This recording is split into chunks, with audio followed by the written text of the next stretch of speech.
তারা শবে বরাতের রাতে আসে। এইগুলো হচ্ছে হাদিসুন নিসা, মেয়েদের হাদিস। এগুলো আপনার আমার হাদিস নয়, দাদির হাদিস। এই আপনাকে দেখিয়ে দেবো, পশ্চিমবাংলায় শবে বরাতের একদিন আগে থেকে অনেকগুলো গ্রামে বোম ফাটে। ফাটে না? ফাটে না? দাঁড়াম দুড়ুম ফাটাম ফুটুম, মনে হচ্ছে কারগিলের যুদ্ধ শুরু হয়েছে। হ্যাঁ, পুলিশরাও ভয় খেয়ে যায়, আল্লাহ মারামারি লেগে গেল নাকি, তাড়াতাড়ি ছুটে আসে। তারা এসে দেখে না, এটা এদের পরব।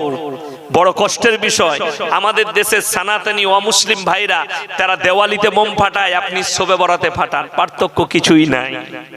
বড় কষ্টের বিষয়, শবে বরাতে হালুয়া নাই, রুটি নাই, শবে বরাতে নামাজ পড়বেন। শুনেলেন, শবে বরাতে কেউ যদি নামাজ না পড়ে গুনাহগার হবে? কথা বলে না? এ হুজুররা আছে, জিজ্ঞেস করেন, কেউ যদি নামাজ না পড়ে শবে বরাতে পাপ হবে?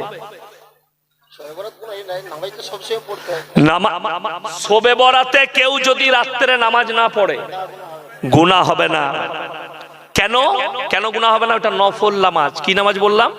নফল, সুন্নত ওয়াজিব ফরজ নয়, নফল নামাজ। কেউ যদি বলে শবে বরাতে নামাজ পড়তেই হবে, আমি মৌলভী শওকতের বেটা বলে গেলাম, বেদাত। কেউ যদি বলে রোজা রাখতেই হবে, বেদাত।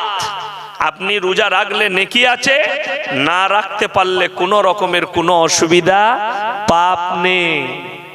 আমি একবার শবে বরাতের দিনে রোজা রাখিনি, আমার এক আত্মীয়র বাড়িতে বর্ধমান জেলাতেই গিয়েছিলাম। তো আমাকে নাস্তা দিয়েছে, আমি নাস্তা খেতে বসেছি। পাড়ার 4-5টা এখন বুড়ি মেয়ে এসছে, এসে বলছে হুজুর রোজা রাখে নিল। আমরা আল্লাহ কি ফের করলাম? আমি বললাম তুমি রেখেছো? তোমরা? বললে বাবা শবে বরাতের রোজা জীবনে ছাড়ি না বাপ। আমি আচ্ছা, আর রমজান মাসে? বললে হুজুর 15টার বেশি পারি না। আমি তোমরা কেলানি খাবে, আমি জান্নাতে যাও। বলে কেন? আমি রমজান মাসে আমি একটা ছাড়ি না, আর তোমরা 15টার বেশি পারো না। পার্থক্যটা এটাই। শবে বরাতের রোজা না রাখলেও কেউ যদি রাখতে না পারে কোনো দোষের নাই। কিন্তু শুনে রেখে দেন, যে রমজানের রোজা রাখে না, 30 দিন নামাজ পড়ে না, 365 দিনের নামাজি নয়, তার জন্য শবে বরাত নাই। শবে বরাতের নামাজ পড়ে তার লাভ হবে না। লাভ তার যারা 5 ওয়াক্তের মুসল্লি আছে তাদের। যেমন আমাদের দেশে একটা রেওয়াজ হয়ে গেছে, 27-এর রাত্রে কোরআন খতম করা। হয় না? হয় না? প্রত্যেক মসজিদে। এটা যদি কোনো মুফতি ফতোয়া দেখিয়ে দেয় যে 27-এর রাত্রি কোরআন খতম করতে হবে, তার জুতোর মালা পরবো আমি। যাও এক্ষুনি নিয়ে আসেন সেই মুফতিকে, খালি ফতোয়া দিয়ে দিবে আপনি ভুল বলছেন, 27-এর রাত্রি কোরআন খতম করতে হবে। যদি কেউ এটা নিয়ত করে 27-এর রাত্রিতেই কি শবে কাদার, জেনে রেখে দিবেন 1 নম্বর কাঁচা বিদআত। এটা ভাবা যাবে না। শবে কদরটা 27-এও হতে পারে, 25-এও হতে পারে, 23-এও হতে পারে, 21-এও হতে পারে, 29-এও হতে পারে। পাবে কারা? যারা 365 দিন রোজা আপনার নামাজ পড়বে। পাবে কারা? যারা প্রত্যেক দিন রমজান মাসে তাহাজ্জুদের নামাজ পড়বে, তারা পাবে। যদি মনে করো 27-এর দিনই শবে কদরটা যদি হয়, তাহলে মাতাল্লাহ তো পেয়ে গেল, মেরে দিলে ছক্কা।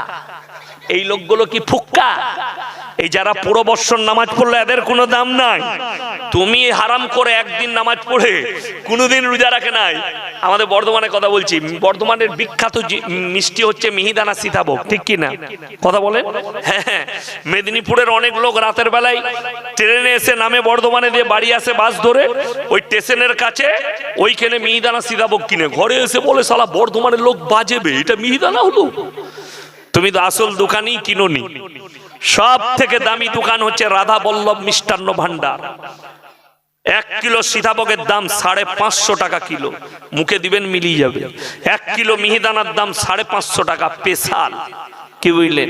আর আপনি যেগুলো আনছেন ওগুলো রেপসির মালের তেলের তৈরি। চলুন আমি যেটা আপনাকে বুঝাচ্ছি, একদম বড় পাজা করে 5 কেজি মিহিদানা নিয়ে চলে গেছে বড় লোক, জীবনে নামাজ পড়ে না, খালি 27-এর রাতে গেছে, একটা রোজা রেখেছে পুরো বৎসরে 30 দিনে। কটা বললাম?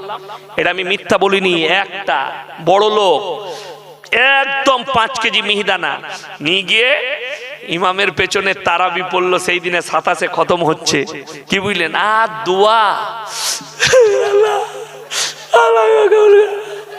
ফেরেশতারা অবাক, আল্লাহ এত কাঁদা তো ইমামও কাঁদছেন, এত বড় পরেশগার একদিনে কি করে হলো? তারপরের দিন থেকে রোজাও নাই, নামাজও নাই, দিয়ে মিহিদানা বিলুচ্ছে, লি যাও, দাও দাও, সবাই হাতে হাতে দাও, সবাই লিচ্ছে খাচ্ছে। এই মনে মনে করে যে মিহিদানা বিলিয়ে জান্নাতে যাব, তুই তো 1 নম্বর কেলানি খাবি, তোর তো রিহাই নাই। তো এই লোক যদি সবে কদর পেয়ে যায় 27 রাত্রিতে, যে লোকটা 365 দিন নামাজ পড়লো, যে লোকটা তাহাজ্জুদ পড়লো 30 দিন, সেই লোকটার কোনো মূল্য নাই। যদি শুনেলেন এই রাত্রিকে আল্লাহ লুকিয়েছেন, জোরে বলুন সুবহানাল্লাহ, লুকিয়েছেন কেন? ইন্না আনজালনাহু ফি লাইলাতিল কদর ওয়া মা আদরাকা মা লাইলাতুল কদর লাইলাতুল কদরি খায়রুম মিন আলফি শাহর। আমি এমন একটি রাত্রি দান করেছি যে রাত্রি ইবাদত করলে 1000 মাস অপেক্ষা বেশি নেকি পাবে। জোরে বলুন সুবহানাল্লাহ। এক রাত্রিতে তো যে মাতাল, গাঁজাখোর, সুদখোর, এরা জীবনে নামাজ পড়ে না, এক রাতেই তো মেরে নিবে। কথাটা বুঝতে পারেননি? হ্যাঁ, মায়েরা আবার হুজুরকে ফোন করে জিজ্ঞেস করে, হুজুর ক রাকাত নামাজ পড়বে? ওটা আবার হুজুরকে জিজ্ঞেস করতে হবে, তুই রোজ পড়। রমজান মাস আসছে, প্রত্যেকটা ভাই হাত তুলে নিয়ত করুন, প্রত্যেক দিন তাহাজ্জুদ পড়বো। জোরে বলুন ইনশাআল্লাহ। প্রত্যেক দিন পুরুষদের জন্য তাহাজ্জুদ পড়া রমজান মাসে এত সহজ বলে বোঝানো যাবে না। আচ্ছা, 1:30টার সময় কোন জায়গায় 1টার সময় মসজিদে এলান হয় না? হয় না? হয় না? রাত্রে সালামু আলাইকুম মায়েরা, সেহরির জন্য আপনারা উঠে পড়ুন, সেহরির টাইম হয়েছে, আপনারা সেহরি খেয়ে নিন। বলে না? বলে না? মায়েরা রাত 1টায় 1:30টায় উঠে গেল, খানা রান্না চাপিয়ে দিল, স্বামীকে উঠিয়ে দিল, আগো এলান করে দিয়েছে, উঠে পড়ো, উজু করে তাহাজ্জুদটা পড়ে নাও। আপনি তাহাজ্জুদ পড়ে নিলেন, বিবির রান্না রেডি, বিবিকে বললেন তুমি পড়ে নাও, তারপরে একসাথে বসে সেহরিটা খাবো। দুজনেরই তাহাজ্জুদ পড়া হলো, 30 দিনই পড়া হবে। কিন্তু আমাদের দেশের লোক কি পাইকিরি রোজদার, পাইকিরি নামাজি, কি বুঝলেন? রমজান মাসে আমাদের রোজদারদের 3টে টাইম ইমাম আর মুয়াজ্জিনকে গাল দেয়। ক টাইম বললাম? 3 টাইম। ব্যাখ্যাটা দেবো? এই ব্যাখ্যা দিয়ে যায়, এ মাস সবাই নিতে পারবে না। 3 টাইম গাল দেয়। এক টাইম হচ্ছে মাগরিবের সময় ইমাম গাল খায়। কোন টাইমে বললাম? মাগরিবের টাইমে। ইফতারি করে এসে মাগরিবের নামাজ দাঁড়াইছে, সিজুয়া মসজিদে দাঁড়িয়েছে, ইমাম সাহেব লম্বা সূরা ধরেছে, তৃতীয় রাকাতে বলছে, বেদো ইমাম বে, এত লম্বা ধরে এখনো সারাদিন বিড়ি খাইনি। ও তো বিড়িখোর, সারাদিন বিড়ি খাইনি, ওর বিড়ি খাওয়া লাগবে। ইমামকে গাল দিচ্ছে নামাজে দাঁড়িয়ে। ঠিক বললাম না ভুল বললাম? আর নামাজ শেষ হয়ে গেলি কি বলে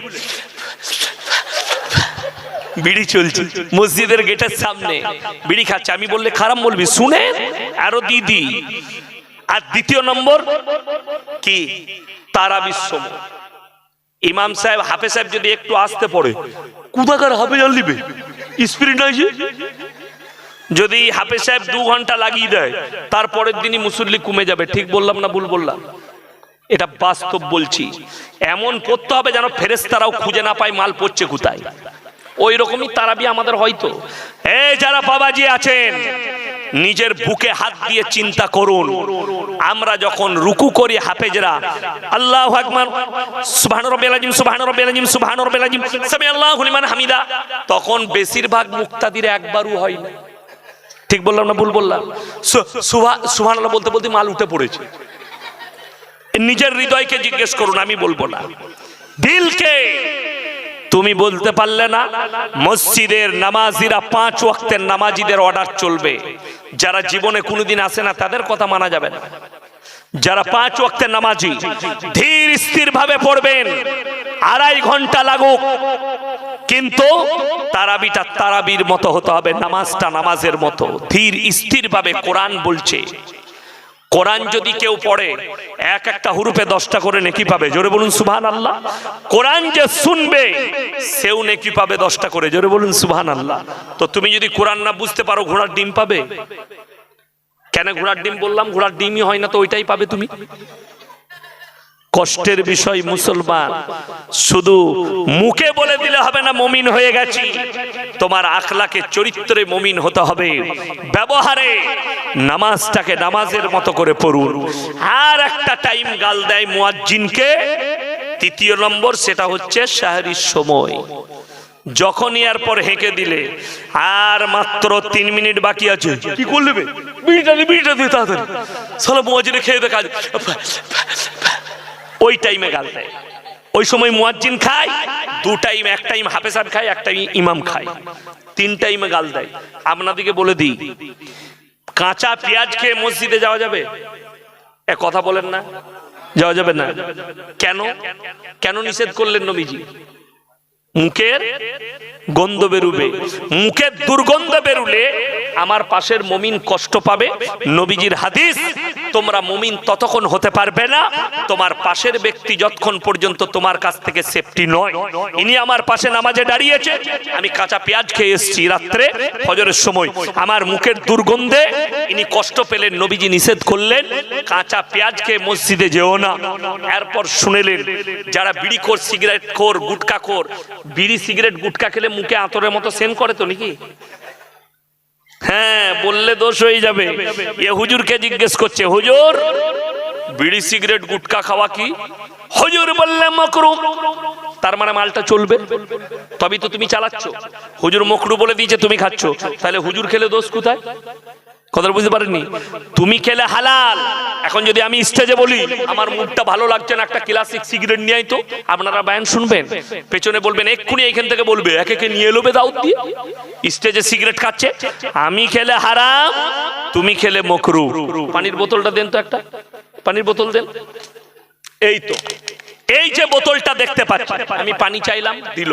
বোতলে লেখা আছে এটার মধ্যে বিষ মিশানো আছে, খেলে আপনি মারা যেতে পারেন। এটা আর খাওয়া যাবে? কথা বলে না, খাওয়া যাবে না। কেন? আত্মহত্যা করা ইসলামে গুনহার কাজ। তো বিড়ি আর সিগারেট আর গুটকার প্যাকেটে ক্যান্সারের কারণ লেখা আছে না নাই? লেখা আছে। তুমি জেনে শুনে খাচ্ছ, তুমি পাপ করছো। কথাটা বুঝতে পারেন? সব থেকে দামি জিনিস একটা বলে দিই, যারা বিড়ি খাও, গুটকা খাও, সিগারেট খাও, মুক্তাদি ইমাম কষ্টটা পরে রেখে দিচ্ছি, ওটা তো কষ্ট পাবেই মসজিদে গেলে। সব থেকে তুমি আগে গিয়ে তোমার বউকে জিজ্ঞেস করবে, তু আমি বিড়ি খাই, সিগারেট খাই, আমার মুখে চুমু খেলে তোকে কেমন লাগে? ও বলবে আটকুড়োর বেটা তোকে ঝাঁটা মারতে মন যায়, কিন্তু বলতে পারে না। স্বামী, তোমার মুখের দুর্গন্ধে যদি তোমার বিবি কষ্ট পায় তো তুমি গুনাহগার লেখে নিয়ে যাও। নবীজির হাদিস মোতাবেক তুমি গুনাহগার, তোমার মুখের দুর্গন্ধে তোমার বিবি কষ্ট পাচ্ছে। ওরে হারামখোর গাঁজা কি করে খাও, ওরে হারামখোর গুটকা কি করে খাও, ওরে হারামখোর বিড়ি কি করে খাও। কষ্টের বিষয়, সবাই অ্যাভয়েড করবো, জোরে বলুন ইনশাআল্লাহ। আরে রমজান মাস আসছে, রমজান মাসে নিয়ত করেলেন রমজান মাস থেকে আর বিড়ি খাবো না, আর সিগারেট খাবো না, নিয়ত করেলেন আর গুটকা খাবো না,